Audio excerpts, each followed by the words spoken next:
அனைவருக்கும் வணக்கம்.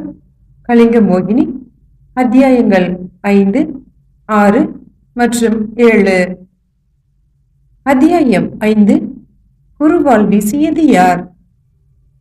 கொற்கையில் இருந்து மதுரைக்கு புறப்பட்ட போதே அழகன் பெருமாள் நிம்மதியாக புறப்பட முடியவில்லை. எதையும் குற்றக்கண்களோடு நோக்கும் சுந்தர பாண்டியனை உடன் வைத்துக் கொண்டு ஒரு ஆர்ப்பாட்டமான வழிப்பயணத்தை மேற்கொள்ள அவன் சிறிதும் விரும்பவில்லை. ஆயினும் வெற்றி படைகளை அழைத்துக் கொண்டு ஒரு வீர உலா நிகழ்த்துவது மரபாகவும் அவசியமாகவும் இருக்கிறது. வானாதிராயரும் அதை வற்புறுத்துகிறார் என்பதாலேயே அவன் சம்மதிக்க வேண்டியதாக இருந்தது. முன்னிரவின் கசப்பான அனுபவங்கள் ஒருவேளை மறுநாள் மாறக்கூடும். சுந்தரபாண்டியன் கலகலப்பாக முகம் காட்டக்கூடும் என சிந்தித்தான் அழகன் பெருமாள். ஆனால் பொழுது விடிந்த பொழுது கலிங்க மோகினியை பற்றிய கனலான செய்திதான் அவனது காதுகளை கொளுத்தியது. புத்த விகாரையில் கொண்டு போய் விடப்பட்ட கலிங்க மோகினியை யாரோ கடத்தி கொண்டு போய்விட்டார்களாம். பிக்ஷு பதற்றத்துடன் ஆள் அனுப்பியுள்ளார், உடனே புறப்படுங்கள் என உரியபடியே வந்து நின்றான் மழவராயன். அதிகாலை பயணத்திற்கு ஆயத்தமாகி கொண்டிருந்த வானாதிராயரிடம் ஓடிப்போய், இதோ ஒரு நொடியில் வந்து விடுகிறேன் என கூறிவிட்டு மழவராயனோடு சென்றான் அழகன் பெருமாள். பிக்ஷு தர்மபாலர் அவனை தர்ம சங்கடத்துடன் வரவேற்று, வாருங்கள் மதித்துங்கரே, அதிகாலையில் 2 முரடர்கள் இங்கு வந்து அதாகதம் செய்து விட்டனர். என்னை தட்டி எழுப்பி இந்த தூணில் கட்டி போட்டுவிட்டு அந்த இளம்பெண்ணின் வாயை பொட்டி தூக்கி சென்று விட்டனர். எல்லாம் கண்ணிமைக்கு வேளையில் நிகழ்ந்து விட்டது. என்னால் அவர்களை எதிர்த்து ஏதும் செய்ய முடியவில்லை. தடுக்க முயன்றதற்கே அவர்கள் என்னை தாக்கிவிட்டனர் என பிக்ஷு தன் முகமண்டலத்தை காட்டினார். ஆம், அவர் தாக்குதலுக்கு உள்ளான அடையாளமாக கன்றி சிவந்த இடங்கள் காட்சியளித்தன. இது இங்கு நான் கட்டப்பட்டு கிடந்ததை மழவராயன் வந்து பார்த்தான் என ஒரு தூணை காட்டினார் பிக்ஷு. மழவராயனும் அதை ஒப்புக்கொண்டான். பிக்ஷு பொய் சொல்ல சாத்தியமில்லை. நிச்சயம் யாரோ வந்து அந்த பெண்ணை கடத்தி போயிருக்கிறார்கள். அது யார்? அவர்களுக்கு புத்த விகாரையில் ஒரு பெண் வந்து தங்கியுள்ள விவரம் எப்படி தெரியும்? ஒருவேளை அந்த எரிந்த மரக்கலத்தில் இருந்து காமுகர்களும் சேர்ந்து தப்பி பிழைத்து கரையேறியிருப்பார்களோ? அவர்கள் பின்தொடர்ந்து வந்து அவளை கண்காணித்து இப்படி செய்திருப்பார்களோ? இப்படியெல்லாம் எண்ணிய அழகன் பெருமாள் தற்காலிகமாக இதையே உறுதியாக நம்பவும் செய்தான். பிக்ஷுவே, அமைதி தவழும் புத்த தேவரின் ஆலயத்தில் என்னால் சில அசம்பாவிதங்கள் நிகழ்ந்து விட்டன. அதற்கு மன்னியுங்கள். மற்றதை நான் பார்த்துக் கொள்கிறேன். ஒருவேளை அந்த பெண் மீண்டும் இங்கு வந்தால் மறுக்காமல் அடைக்கலம் கொடுத்து வைத்திருங்கள். அவளிடம் நான் சில விவரங்களை விசாரிக்க வேண்டியுள்ளது என கூறிவிட்டு மழவராயனுடன் வெளியே வந்த அழகன் பெருமாள் அடுத்து என்ன செய்வது என புரியாமல் தத்தளித்தான். என்ன காரணத்தாலோ அவனால் அந்த பெண்ணை மறந்து அடுத்த பணியில் ஈடுபட முடியாது இருந்தது. மழவராயன் தான் ஒரு வழியாக சமாதானப்படுத்தி, விடுங்கள் தலைவரே, அதை ஒரு கெட்ட கனவாக மறந்து விடுங்கள். மதுரை பயணம் இப்போது தவிர்க்க முடியாதது. மகாபலி காத்திருப்பார். இளவரசர் வேறு அவசரக்காரர்.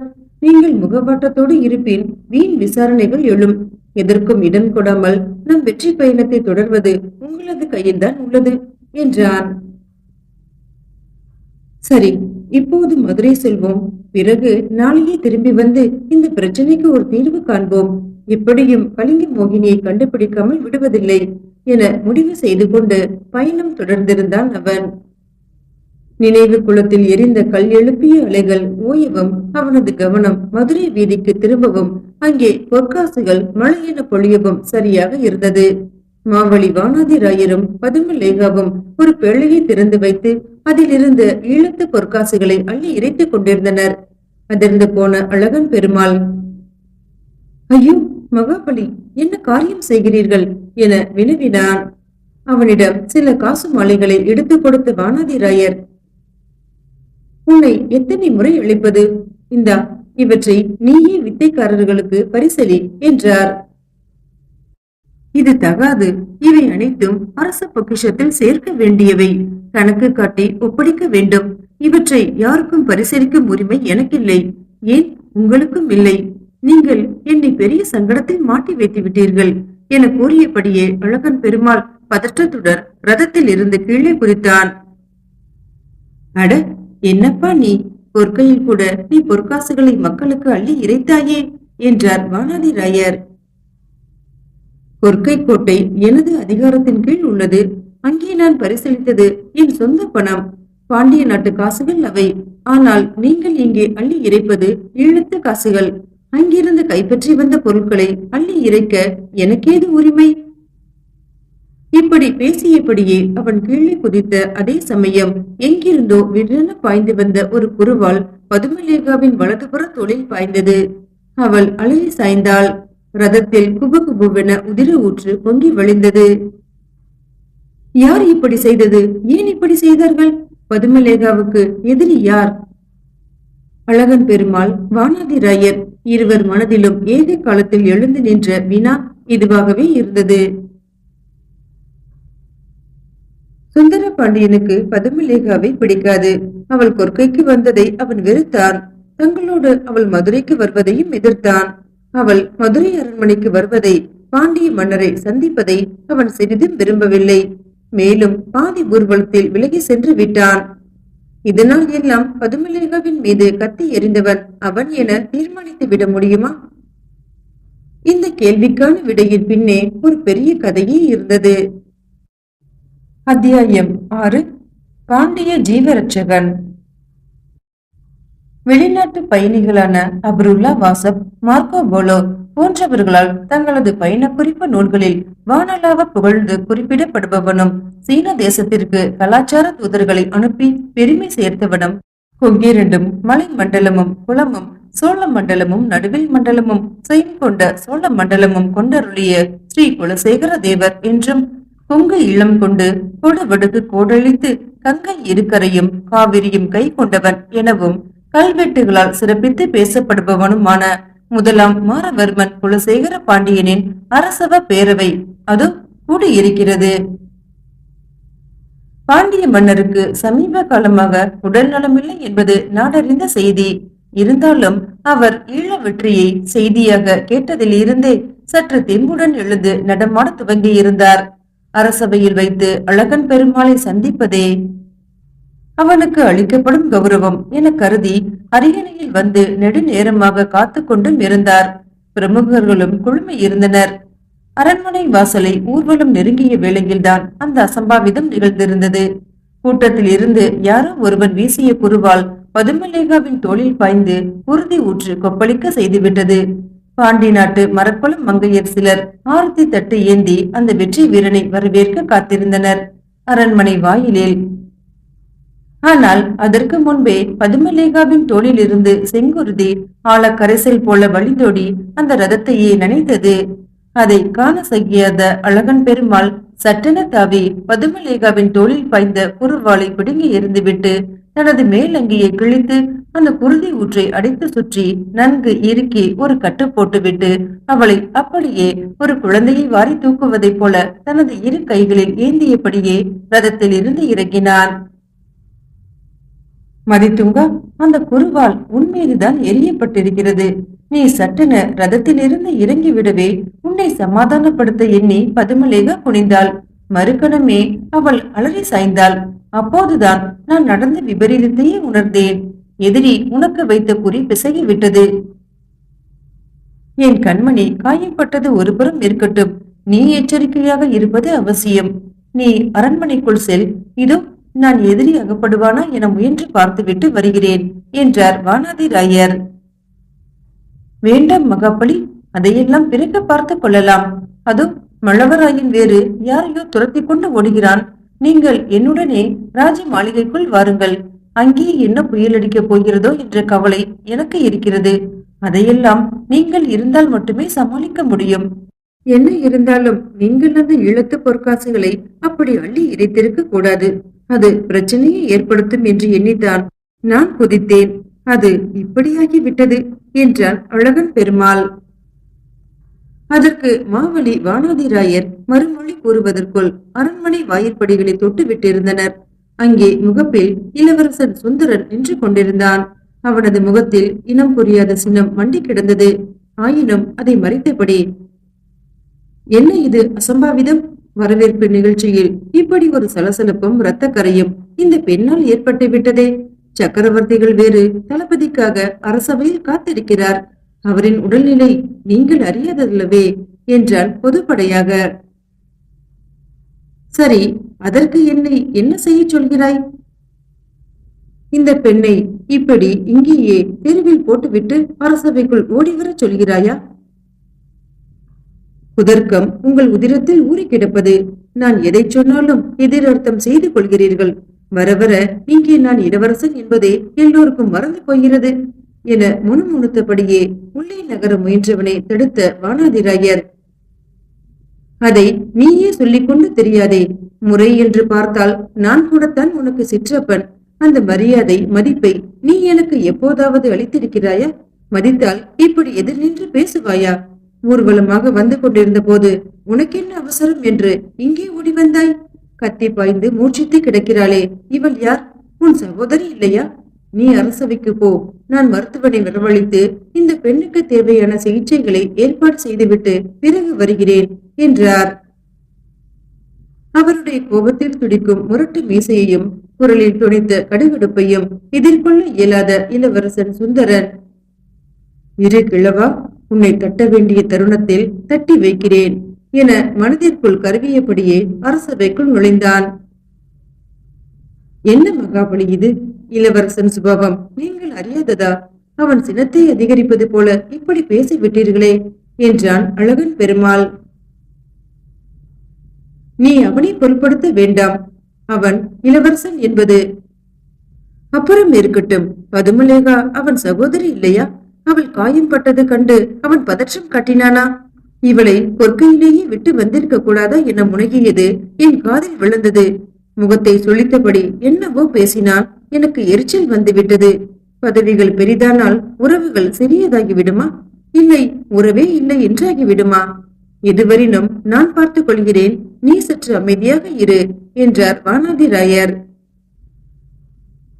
அதன் பிறகு ராஜ மாளிகையின் உள்ளே சென்று ஒரு விசாலமான அறையில் கிடந்த மஞ்சத்தில் பதுமலேகாவை படுக்க வைத்தான் அழகன் பெருமாள். பணிப்பெண்கள் ஓடி வந்தனர். மருத்துவர் வந்தார். சிகிச்சைகள் நடந்தன.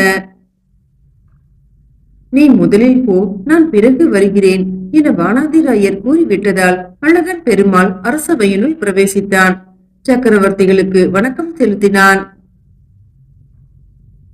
மாறவர் குலசேகர பாண்டியர் அவனை வரவேற்று வாழ்த்தி ஆசனத்தில் அமரச் சொன்னார். வாயிலில் நிகழ்ந்த அசம்பாவிதம் இன்னும் அவரது செவிகளை எட்டி இருக்கவில்லை. ஈழத்து போர் நிகழ்ச்சிகளை பற்றி நிறைய விசாரித்தார். அவனும் சகல விஷயங்களையும் கூறினான். சுபகிரி கோட்டை முற்றாக அழிக்கப்பட்டதையும் போரில் புவனேக பாகு கொல்லப்பட்டதையும் அவனுடைய புதல்வன் எங்கோ மலைக்காட்டுக்குள் ஓடி ஒளிந்து விட்டதையும் அரசன் இல்லாது மக்கள் அழல் கூடக்கூடாது என்பதால் அங்கேயே இளைய பாண்டியனான வீரபாண்டியனை தங்க வைத்து விட்டு வந்துள்ளதையும் அழகன் பெருமாள் விவரிக்க இளவரசன் சுந்தரனின் முகத்தில் சின்னக்குறி படர்ந்து கொண்டிருந்தது. அவன் இடையிடையே ஏதோ குறுக்கு கேள்விகள் எழுப்ப எத்தனித்தான். சக்கரவர்த்திகள் கரம் உயர்த்தி பொறுமையாக இரு என்பது போல அமர்த்தி இருந்தார். அழகன் பெருமாள் பேசி முடித்ததும், நீ ஏதோ சொல்ல முயன்றாயே, அது என்ன என இளவரசனிடம் வினவினார். அவன் எழுந்து, ஈழத்தை வீரபாண்டியனுக்கு பிடித்து கொடுத்து விட்டீர்களா? இதற்காகத்தான் அங்கே போக விடாமல் தடுத்தீர்களா என்றான். சினத்தில் அவனது உதடுகள் துடித்தன. இந்த பதற்றம் தான் உனது எதிரி. இன்னும் எத்தனை நாட்கள் தான் நீ பக்குவப்படாமல் இருப்பாயோ தெரியவில்லை என்றார் பாண்டிய மன்னர் குரலில் சற்று வாஞ்சை துணிக்க. உரிமைகள் தட்டி பறிக்கப்படும் போது யாருக்கும் பதற்றம் வரத்தான் செய்யும். தளபதி இழுத்து பொற்காசுகளை வாசலில் அள்ளி இறைக்கும் போதே நினைத்தேன், அவனுக்கு அங்கே பட்டாபிஷேகம் நடத்தியாயிற்று போலும் என்று. தளபதியின் தோழன் அல்லவா அவன். அதனால் தான் நண்பனுக்கு நாடு வழங்கிய மகிழ்ச்சியை கொண்டாட மதுரை வீதியில் மக்களுக்கு சொர்ணதானம் வழங்குகிறார். எது இங்கே முறையாக நடக்கிறது? நாளை இவர் தனக்குத்தானே நண்பனுக்கு ஈழம் வழங்கிய இணையற்ற தளபதி என விருது பெயர் சுட்டிக்கொண்டு மகிழ்ந்தாலும் வியப்பதற்கில்லை என்றார் சுந்தர பாண்டியன். அழகன் பெருமாள் வருத்தம் தோய்ந்த குரலில், ராஜவீதியில் மக்கள் நடுவே ஈழக்காசுகளை அள்ளி இறைத்தது பிழைதான். அதை நான் உணர்கிறேன். இதற்கென அரசவையில் வருத்தம் தெரிவிக்கவே எண்ணி இருந்தேன். இளவரசர் இதை பெரிதுபடுத்த வேண்டாம் என்றான். என்ன இது மதித்துங்க? எதற்கு நீ வருத்தம் தெரிவிக்க வேண்டும்? உன் ரதம் அரண்மனை வாயிலை நெருங்கிவிட்டது என்று அறிந்ததும் நான் தானே ஆள் அனுப்பி பொற்காசுகளை அள்ளி இறைக்குமாறு கட்டளையிட்டேன். என் ஆணை அங்கே வந்து சேரவில்லையா என்றார் குலசேகர பாண்டியர். வந்தது. அரசர் பிரானின் கட்டளையை ஏற்று நான் தான் பொற்காசுகளை வாரி இறைத்தேன். மதித்துங்கன் கவலையோடு இருந்ததால் எதையும் கவனிக்கவில்லை என கூறியவாறே அரசவைக்குள் பிரவேசித்தார் வானாதிராயர். வாருங்கள் மகாபலி, மதித்துங்கனுக்கு அப்படி என்ன கவலை என வினவினார் அரசர். இளவரசர் திடீரென கோபித்துக் கொண்டு ஊர்வலத்தில் இருந்து ஒதுங்கிவிட்டால் தளபதிக்கு வருத்தம் இராதா? ஆரம்பித்து விட்டீர்களா என் மீது வசைப்பாட என இளவரசன் சினத்துடன் கேட்டான். அமைதியாக இரு சுந்தர பாண்டியா என அதட்டிய அரசர். மதித்துங்கன் மாவீரன். சேர நாட்டில் நடந்த ஒரு போரில் மூச்சிட்டு விழுந்த என்னை காக்க எதிரிகளுடன் தனி நின்று போராடி வென்ற வீரக்கலை வித்தகன். என் உயிரை காத்த அந்த உத்தமனுக்கு பாண்டிய ஜீவ ரட்சகன் என்றே விருது தந்திருக்கலாம். நான் அவனது வீரத்தை உலகம் அறிய வேண்டும் என்பதற்காக தனி நின்று வென்றான் என்ற பட்டத்தை வழங்கினேன். மதித்துங்கன் தனி நின்று வென்றான் அழகன் பெருமாள் என்றுதான் அரச ஆவணங்களில் குறிப்பிடப்பட வேண்டும் என்று ஆணையும் பிறப்பித்தேன். யாருமே அவனது பெயரை அப்படித்தான் கூற வேண்டும். நீ அவனை அலட்சியம் செய்கிறாய். வெற்றி உலாவை புறக்கணித்தும் வந்திருக்கிறாய். என்ன இதெல்லாம் அடாத செயல்கள்? நல்ல வேளை நான் உன்னை மட்டும் நம்பாமல் மகாபலியை முன் ஏற்பாடாக கொற்கைக்கு அனுப்பி வைத்தேன். சிறிய தந்தை என்றும் பாராமல் அவரையே எடுத்தெறிந்தும் பேசுகிறாய். இது நல்லதல்ல என்றும் கூறினார். விடுங்கள் வேந்தே. சுந்தர பாண்டியன் என்னை சிற்றப்பனாக மதிக்காது போயினும் பாதகமில்லை. நான் ஒன்றும் அரசர் பிரானின் உடன் பிறந்த சகோதரன் அல்லவே. ஆனால் பதுமலேகா அந்த பெண் இளவரசரின் இளைய சகோதரி அல்லவா? அவள் மீது இந்த அரண்மனை வாயிலில் கத்தி வீசப்பட்டதை அறிந்தும் கூட அவர் பதறவில்லை. தளபதி மீது குற்றம் சுமத்துவதிலேயே குறியாக இருக்கிறார். வானாதிராயரே, நீ என்ன சொல்கிறீர்? என் மகள் பதுமலேகா இங்கு வந்திருக்கிறாளா? அவள் மீது கத்தி வீசப்பட்டதா? அதுவும் என் அரண்மனை வாயிலா? இங்கு என்ன நடக்கிறது? என் செவிகளை இதுவரை ஏன் இந்த செய்தி எட்டவில்லை? யார் தடுத்தது? நான் அரச பீடத்தில் தான் இருக்கிறேனா, இல்லை அரண்மனை சிறையில் இருக்கிறேனா? அரசர் சினந்து எழுந்து சீர அவரது சுவாச கோஷங்கள் பிணியின் வேகத்தை அதைவிட கோபமாக எடுத்து காட்டின. அவர் மூச்சிட்ட நிலையில் அரியணையிலேயே சரிந்தார். அரசவையே பதற்றம் கண்டது. அத்தியாயம் 7. அரசியாரின் அங்கத பேச்சு. பாண்டிய மன்னர் அரியணையிலேயே மூச்சிட்டு விழுந்தார் என்ற செய்தி மதுரை மாநகரின் மூலை முடுக்கெல்லாம் மக்களை கலவரப்பட செய்திருந்தது. அது மட்டுமின்றி அந்த செய்தி ரெக்கை கட்டிக்கொண்டு நாலா திசையிலும் பரவி சோழ நாடு, தென்பாண்டி நாடு, கொங்கு நாடு, வேநாடு என பறந்து கொண்டிருந்தது. பல தலைவர்கள், தளபதிகள், பிரமுகர்கள் பாயும் புறவிகளில் ஏறி வந்து உண்மை நிலையை விசாரித்து அறிந்து சென்று கொண்டிருந்தனர். காரணம், அரசர் உடல்நலமற்றிருக்கிறார் என்ற செய்தி கொஞ்சம் பழசாக போயிருந்ததும் அந்த நிலையில் மாற்றமில்லாது இருந்ததும் தான். மாரவர்மன் குலசேகர பாண்டியன் மாத கணக்கில் படுக்கையில் கிடக்கிறானுமே, இன்னும் அவன் மாளவில்லையா என கேட்கிற எண்ணுகிற எதிரிகள் யாரும் தமிழ் நிலத்துக்கு வெளியே வேண்டுமானால் இருக்கலாம். உள்ளே அப்படி யாரும் இல்லை. உண்மையான அக்கறையுடன் தான் பலரும் வந்தனர், பதற்றம் காட்டினார். அன்றைய நிலையில் தமிழ் நிலத்தின் ஒரே தலைவர் சக்கரவர்த்தி மாரவர்மன் குலசேகர பாண்டியர்தான். மிகச் சரியான தளபதிகளை தேர்ந்தெடுத்து ஆங்காங்கே ஆட்சி பொறுப்புகளை நிர்வகிக்க ஏற்பாடு செய்யப்பட்டிருந்ததால் பிரச்சனை என்று சொல்ல ஒன்றுமில்லாதிருந்தது. ஆனால் பிரச்சனை அரண்மனைக்கு உள்ளேயே உலவி கிடப்பது உண்மைதான், அதை மறுப்பதற்கு இல்லை. அரச நலம் விசாரித்து வந்தவர்களுக்கு எல்லாம் அழகன் பெருமாள் தக்க பதில் கூறி அனுப்பினான். குலசேகர பாண்டியர் மறுநாள் காலையில் கண் விழித்தவுடன் கேட்ட முதல் கேள்வியே, என் குலக்குடி பதுமலேகா எப்படி இருக்கிறாள்? அவள் உயிருக்கு ஒன்றும் அபாயம் இல்லையே? நான் இப்போதே அவளை பார்த்தாக வேண்டும் என்பதாகத்தான் இருந்தது. அவளுக்கு ஆபத்து ஒன்றும் இல்லை, காயத்தில் ஆழமும் இல்லை. ராஜ மருத்துவர் நன் மருந்திட்டு கட்டு போட்டுள்ளார். அதிர்ச்சியில்தான் மூச்சித்திருந்தாள். நேற்றே கண் விழித்து தந்தையை பார்க்க வேண்டும் என்றால் நீங்கள் மூர்ச்சித்து கிடந்தீர்கள். இதோ அவளையே நான் அழைத்து வருகிறேன் என கூறிய வானாதிராயர் உள்கூடம் நோக்கி எழுந்து சென்றார். நொடியில் அவர் பதுமலேகாவுடன் திரும்பவும் மன்னரது முகத்தில் மகிழ்ச்சி வளர்ந்தது. வாமா, இப்படி என் அருகில் உட்கார். உனக்கு என்ன ஆயிற்றோ ஏதாயிற்றோ என்றுதான் கலங்கி போனேன்.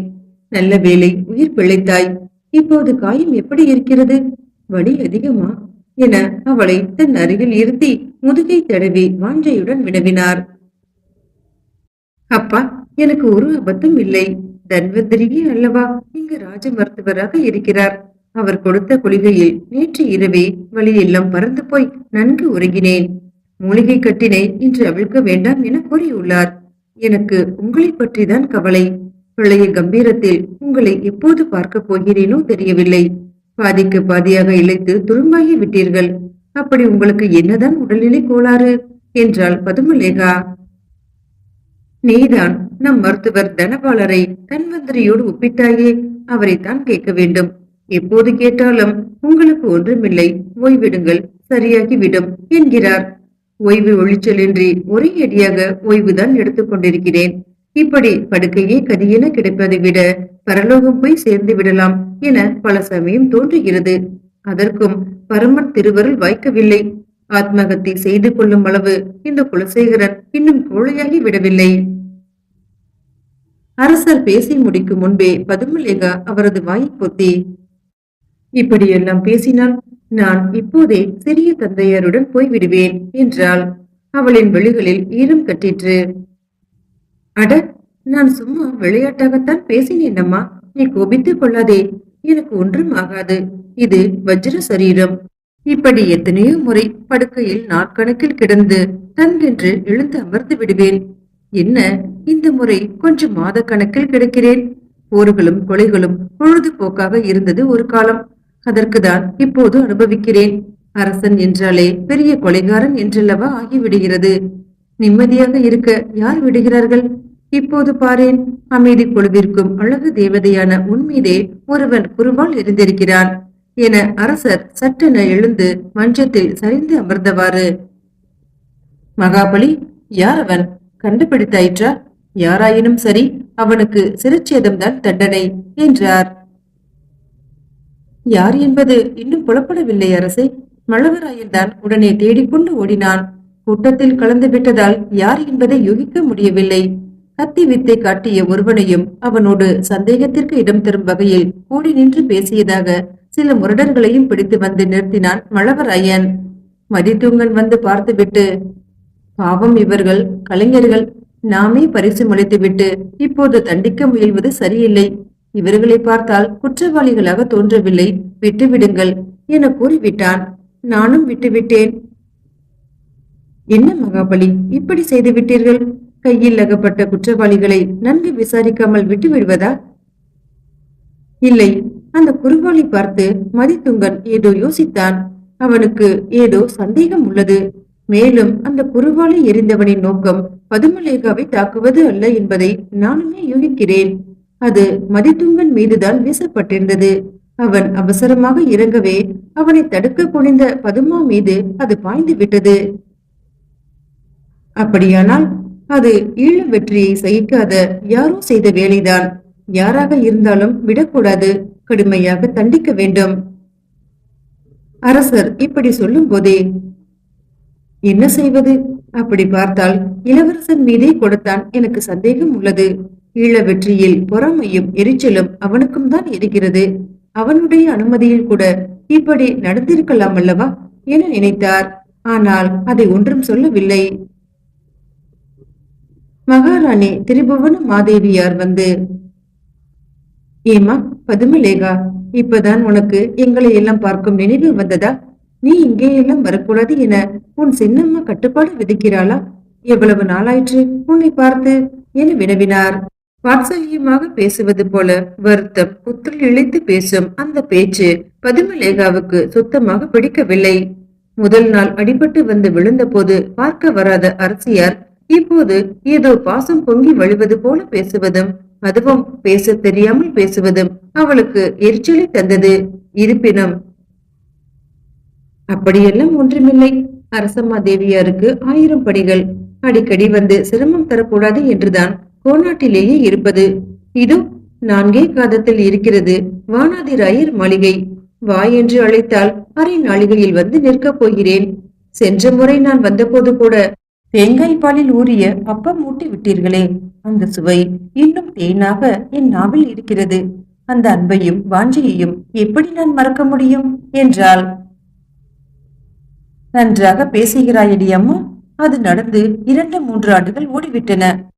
அதன் பிறகு நீ இங்கு ஒரு நடை கூட வரவில்லை. அப்போது சிறு பெண் ஒடிசலாக இத்துணோண்டு இருந்தாய். இப்போது என்னமாய் வளர்ந்து விட்டாய். ஒல்கி ஒசிந்து நிகு நிகுவென மீனாட்சி அம்மன் சிலை போல இருக்கிறாய். நன்றாகவும் பேசுகிறாய். எங்கள் கண்ணில் படாமல் வளர்த்து ஆளாக்குவது மகாபலியின் சபதமோ என்னவோ. என்ன இப்படி திடீர் விஜயம் என்றார் அரசியார். அரசம்மா தேவியாரின் பேச்சை கேட்டு வானாதிராயர் உடனே திடுக்கிட்டார். மீண்டும் அடுத்த அத்தியாயத்தில் சந்திக்கலாம். நன்றி.